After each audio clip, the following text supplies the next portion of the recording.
Hey everybody, Todd Rhodes from Chemistry Staffing here. Today is Wednesday, April 1st, and I wanted to give you a little update today. Started a daily update yesterday, and enough going on today, I thought I'd do another one today. So these are just some random thoughts, getting some stuff out of my head. If you're like me as a church leader, your mind is just kind of swirling with all these different thoughts and thinking about what is and what it's going to be like and all of that kind of thing. So that's just a little outlet for me to kind of share with some of you guys and gals and hear kind of what you're thinking as well. I'd love to hear that.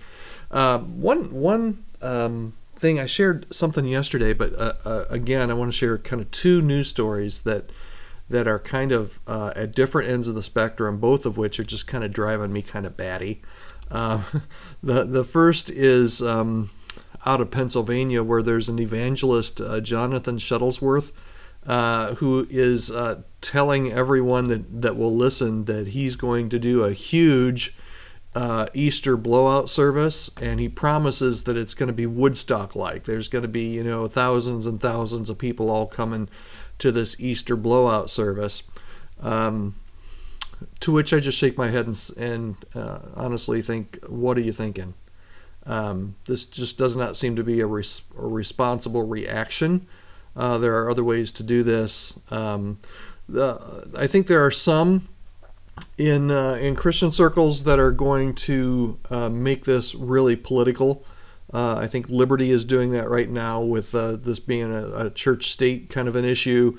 This type of thing, the pastor in Florida we talked about yesterday that was arrested.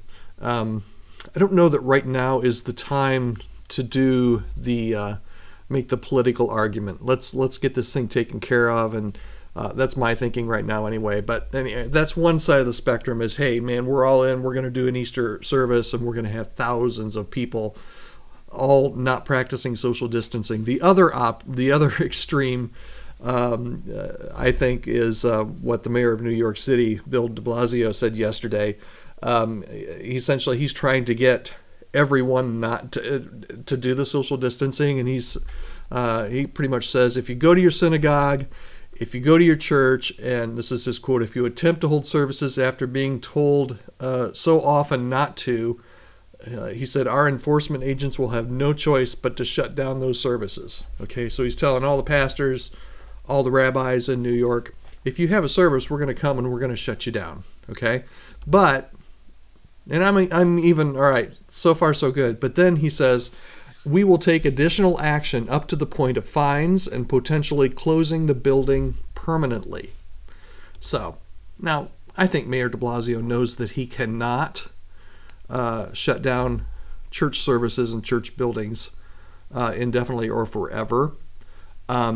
So I think you've got, on the one side, you've got people that are kind of saying, heck no, we're going to do it. And you've got people way on the other side saying, if you do it, I'll shut you down for good. Neither one of those are really extremely helpful, in my opinion, right now. So I think what we need to do is we need to be responsible as church leaders in our community. We need to listen to what our government officials are telling us to do when it comes to social distancing, and just be smart. There are ways that we can connect with people. They're different. They're harder, particularly for some of us. But that doesn't mean that it can't be done and that we should not be doing those things to stay connected to our church and our community, and even use this as kind of an unprecedented time to see some spiritual growth and some spiritual life change in people. So I'm optimistic in that point, but man, the two sides just really kind of drive me crazy. Here's my main thought today. This was something I've been thinking about and would love to get your thought on it. I think that there's really two things that we as church leaders should be watching, since all of us are going to be kind of out of it for the next 30 days anyway, right? The next 3 or 4 Sundays. Easter's kind of gone. Two things that I think we're going to have to watch just to kind of see what happens here, because this is we've never been here before.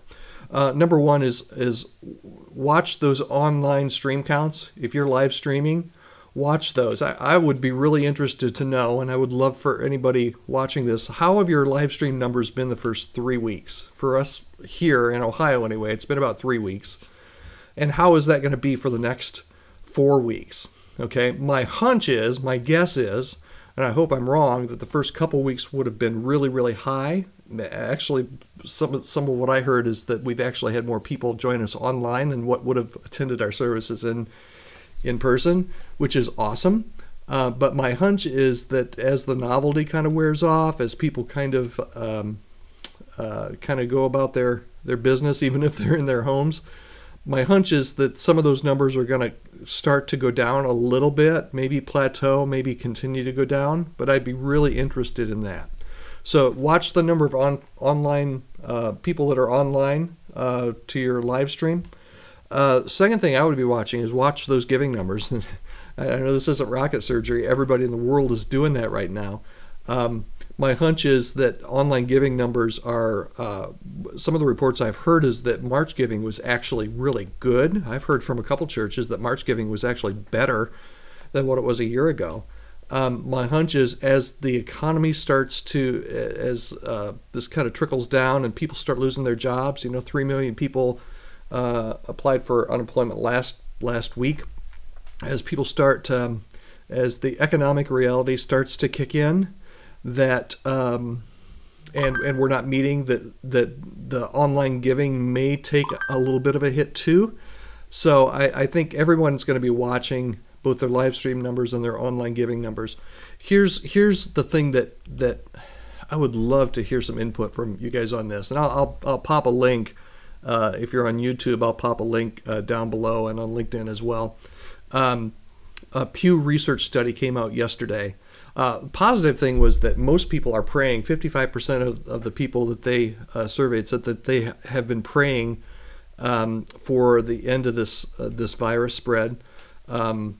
Particularly those that pray daily. This is like their number one prayer request.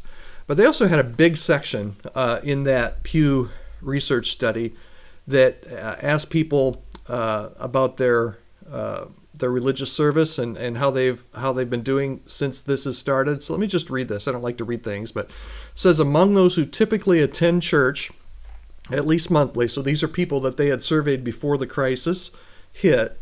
These are the people that they had surveyed before that said, I attend church at least monthly. Of all of those people, the share of Christians who indicate that they have replaced their in-person attendance with watching church services online or on TV tops out at 47%, and that's among evangelicals. Okay, so that's not mainline, that's not Catholic, that's evangelicals. So essentially, anyone before that was attending church one or more times a month, when they're asked now, have you replaced that that in-person gathering with a virtual gathering, a live stream, or watching something on a church service on TV, it's only 47%. Now, what I'm hearing so far from churches 3 weeks in is that live stream numbers are up, that everyone's really happy with live stream numbers. Again, I would want to watch those, and I would be really interested over the next 4 weeks. Do those numbers continue to rise? If they do, man, that'd be awesome. Do they trail? Do they kind of peak and just kind of plateau, or do they start to go down? That would be something that I don't have the answer to, but I'd be really interested in hearing what you guys are experiencing. So I would love to hear from you. You can email me. You can leave a comment here, or you can email me. My email address is Todd, that's T-O-D-D, period, Rhoades, R-H-O-A-D-E-S, at chemistrystaffing.com, chemistrystaffing.com. Okay, I'll be back tomorrow with another update. Got some really interesting things I want to share with you tomorrow, but that's for another day. So we'll talk to you soon.